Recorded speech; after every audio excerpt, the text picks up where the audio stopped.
This podcast is brought to you by Shield Bearers. Shield Bearers is a consulting agency helping churches and religious organizations protect parishioners from active shooter situations. They provide trainings to your team, help create systems, and implement safety measures to protect your house of worship. To follow them on Facebook, they're at Shield Bearers Consulting, or to contact them directly, dial 609-232-2711. 609-232-2711.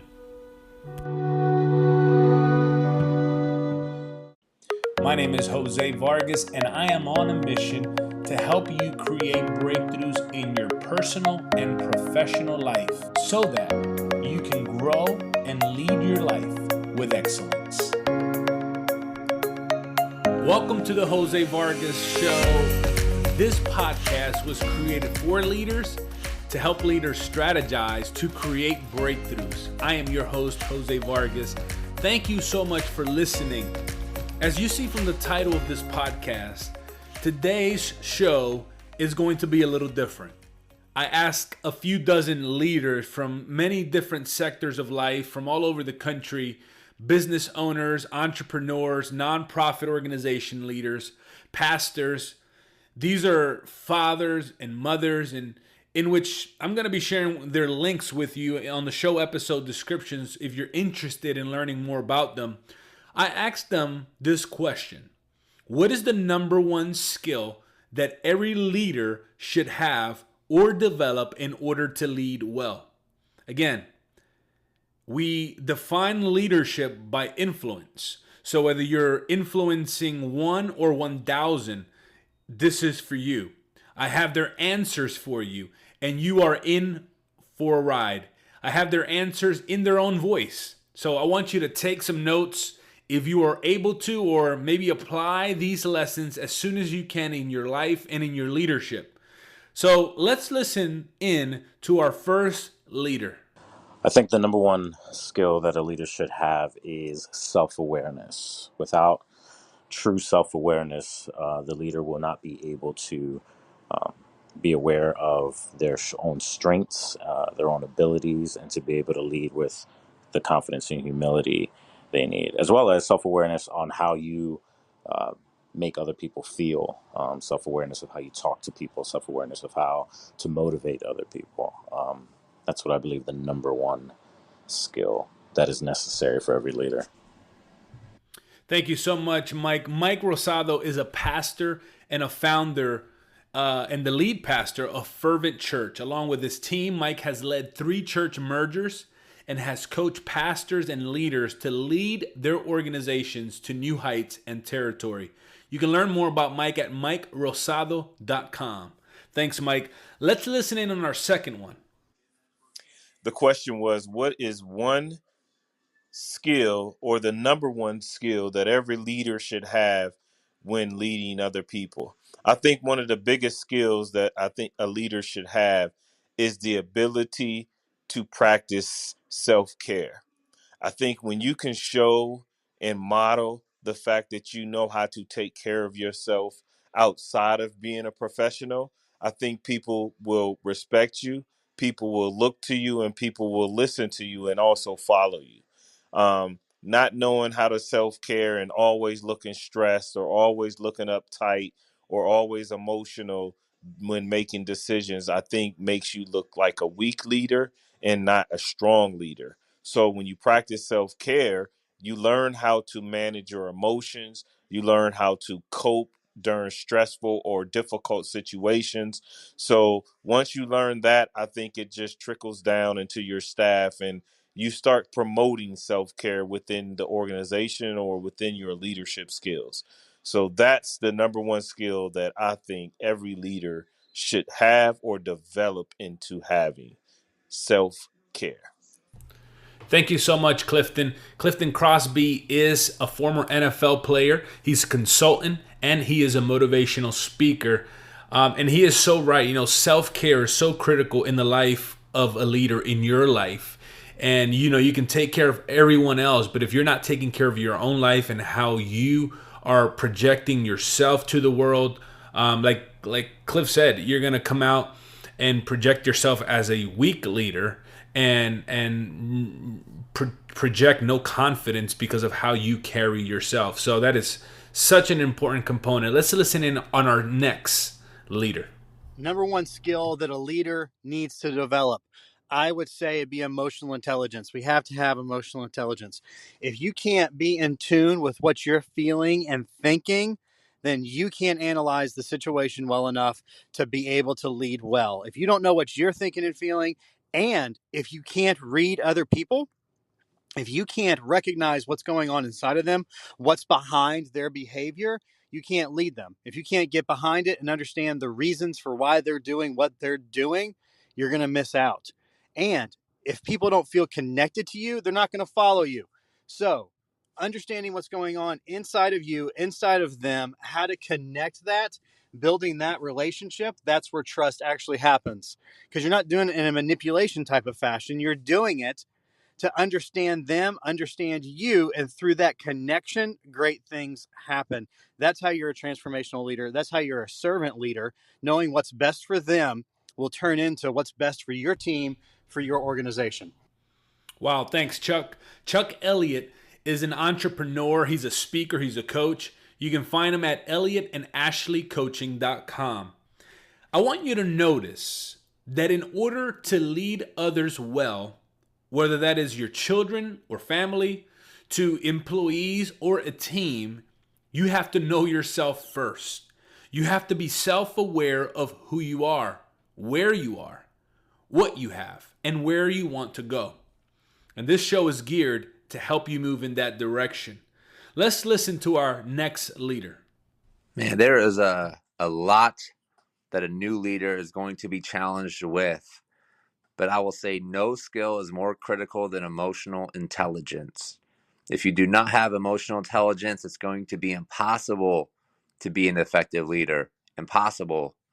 If you're not aware of how you act when you're stressed, if you're not aware of how you act when you're overwhelmed, if you're not aware that you are stressed and overwhelmed, you'll act differently, and it's going to have negative consequences on your team. Emotional intelligence is the ability to take a step back and think and process before you act. Before you react, we must respond. And responding requires taking a moment to really think.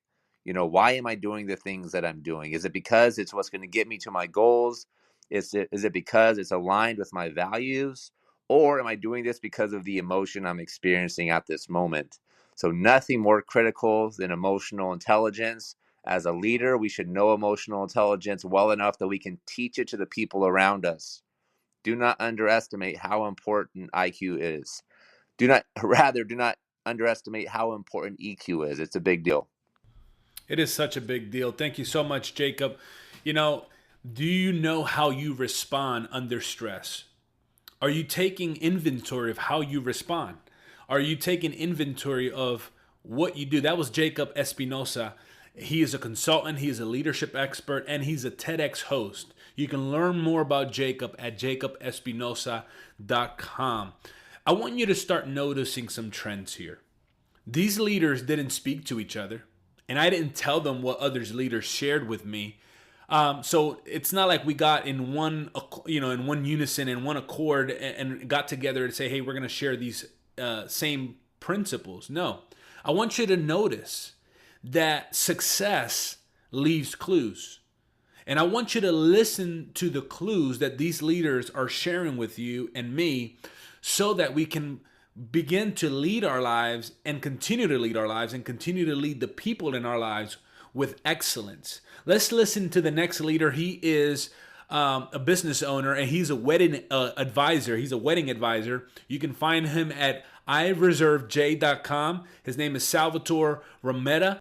Let's listen in on what he has to say about this subject. Hey, Jose, great question, and I'd be glad to help. So, number one skill as a leader and that leaders need to develop is something that may be fundamental, but I think it is so important, is to lead by example, to practice leading by example, and to keep on holding themselves accountable. I know for me, it's a constant battle. And as I start to hold myself accountable, to the next level, my team, my people start to see that. And once they see that, it's a lot harder for them to continue to fall off and procrastinate. So leading by example for me is absolutely number one. Hope that helps. It absolutely helps. Thank you so much, Salvatore. Listen, it's true. You have to model for others with your own life what you want to see in others. And I know that's not always easy for us, right? For anyone, really. But for as leaders, people who are leading their own lives, people who don't want to remain stuck, people who don't want to become victims of their circumstance, people who don't want to remain where they are, people who want to lead their lives and be intentional about leading their lives, they lead in a way that inspires others to want to follow and model after them. So thank you so much for that. Let's listen to our next leader. He is the pastor of the Potter's House of Fort Worth, Texas. He's an educator, a dynamic speaker, a coach. He's actually one of my mentors. You can find him at pwinministries.com. Let's listen in. Trying to respond to the question that you sent me, is there one characteristic or skill that all leaders need to know or learn in order to lead well? There's a whole host of skills that I believe that leaders need to know and to learn. But right up through here, one of the most important skills that I think is very important, it's a relational skill. Because within the context of leadership, you're going to have to be able to bolster and to depend on the relationships that you create, which means that you're going to have a high level of empathy. Empathy is something that I believe that every leader needs to know, needs to develop within the context of their own leadership, so that they can be effective. Empathy allows for you the opportunity to be able to look through the eyes of somebody else, to see how they see something, because they may not see it the way that you see it. But within the context of life and leading, you've got to be able to allow for yourself to know and to understand and to connect with the people who will follow you. And empathy gives you the opportunity to do that. All right. Hope that helps. Peace. The ability to see through the eyes of someone else. Wow. That is so true. And now more than ever, right? We need to look at situations that people are going through and really place ourselves in that person's shoes, instead of judging them or overlooking them or criticizing them. As leaders, we need to try to feel what they feel and see what they see. That's great. Thank you so much, Pastor Winfield. Let's listen into our next leader. Hi, this is Coach Chip Mitchell from Fast 3.0 Training Studio in Burlington, New Jersey. I believe that the number one skill that every leader should have and continue to develop in order to lead well would be empathy. The ability to really feel the other person's pain and then take that feeling and emotion and be able to map out a plan and strategy to overcome that pain, that hurdle, or that obstacle to help the person that you are serving become the best version of themselves. So empathy, and more than that, compassionate empathy, I believe, is that skill that every leader should have. Again, none of these leaders spoke prior to sending their message. So it is so crucial, so important that we are picking up the clues that they are giving us, to relate to other people and how we're leading ourselves and how we're coming across to other people. Chip Mitchell is a financial coach. He's a friend. He helps people unlock their infinite potential so that they can live life to the fullest. You can find Chip at getchipfit.com. You know, empathy is what these two great leaders highlighted again. And I want you to ask yourself, how are you as a leader showing empathy to the people in your life, in your personal and professional life? So think about that question, and how can you become more empathetic? How can you relate to people? How can you begin to see through the eyes of other people? I want us to take a look at our next guest. He is a leadership development coach. You can find him at facebook.com/daniel.lee.5602. Daniel Lee. Hi, Jose. I think one of the most important aspects of being a leader is awareness. Not just awareness of yourself in terms of your mental, psychological, physical, or emotional state, it's also awareness of others, their mental, physical, psychological, and emotional states. I think as leaders, we want to be able to lead and support and help bring people to their success through our words, actions, and decisions. And we can do that most effectively when we are aware of ourselves and of others on how our words, actions, and decisions will impact not only ourselves but also of others. Hopefully that helps. That does help, Daniel. Thank you so much. And it's so true. What Daniel shared is so critical. We just can't be self aware. That's important. But you have to be aware of the people you're leading, the people in your life, the people who are closest to you, if you are going to lead them well, right? I often say, what are people's hopes? What are their dreams? What are their aspirations? What are their fears?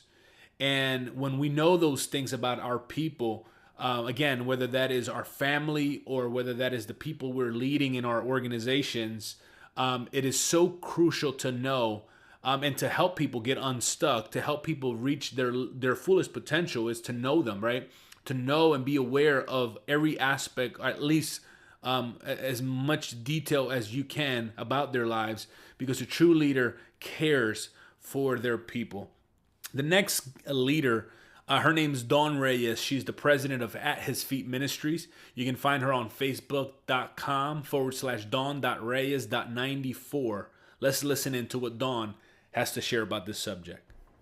Hello, my name is Dawn Reyes, president of At His Feet Ministries.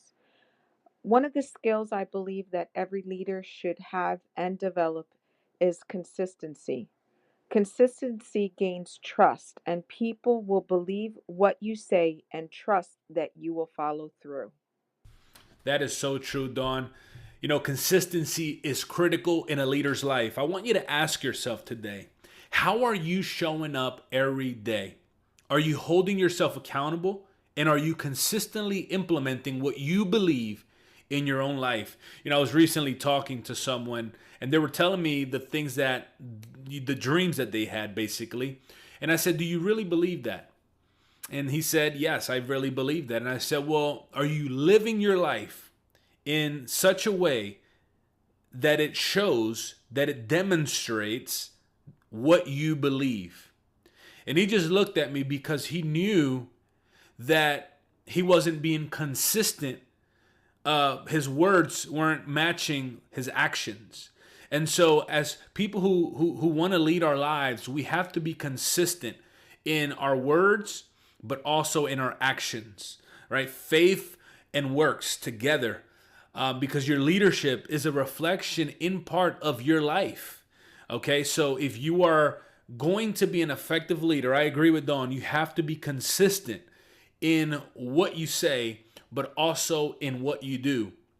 Let's listen in to our next leader. So, for the idea of what can leaders develop,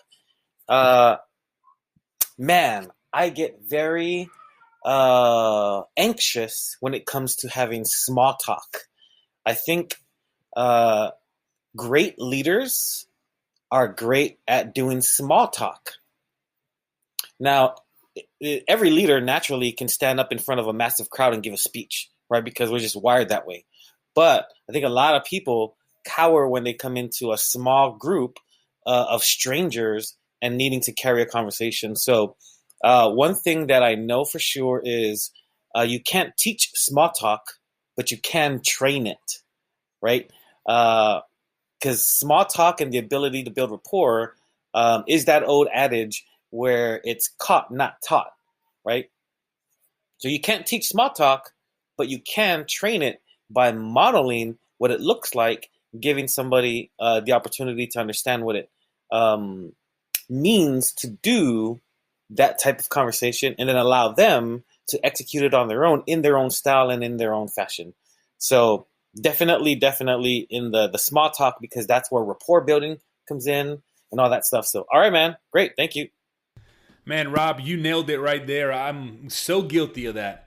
I'm not always the best small talk person. So it is so true that that you really need to develop that rapport building skill, especially one-on-one, in whether that is in a conference type setting where you're meeting and networking and things like that. So I'm definitely guilty, Rob. Rob Penna is a sales advisor.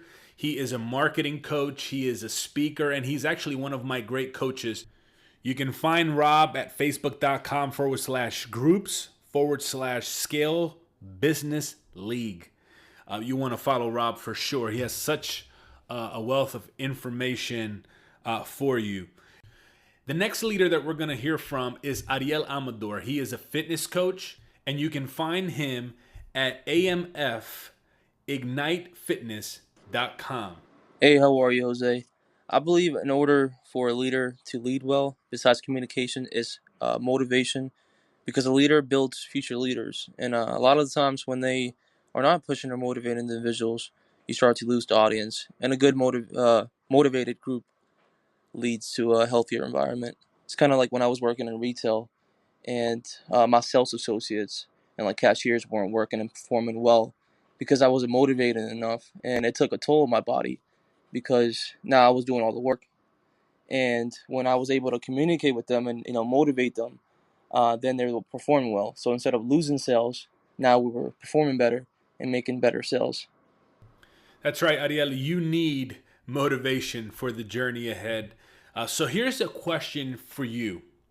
In what ways do you motivate yourself to continue to lead yourself forward? Now, I asked someone to share, and this is the last clip that we're going to listen from, the last leader we're going to listen to in this show, in this episode. And her name is Patricia Miller. Okay, Patricia Miller. She is a friend. She's a writer. She was actually one of my pastors years ago. And she has so much wisdom. And when I wanted to share this because if you are going to lead well, then you have to apply what she's about to teach. And it's a very short audio, but I want you to listen to this because I want you to receive it, but I also want you to apply it in your own life. Hello, Jose. Thanks for asking me. And boy, that has a lot of answers. But I'm thinking there are so many, but Psalm 51:12 talks about having a willing spirit to sustain me. To have a willing spirit yourself to go where God leads, even if you don't know what he plans ahead, and to be able to teach that to others the same thing, that God will take you and sustain you in his path, whether in your own leadership role or in teaching this to others also. I have said many times, be willing to be willing, even if you can't see ahead. God knows. And so that's one of the things that has carried me a lot through life.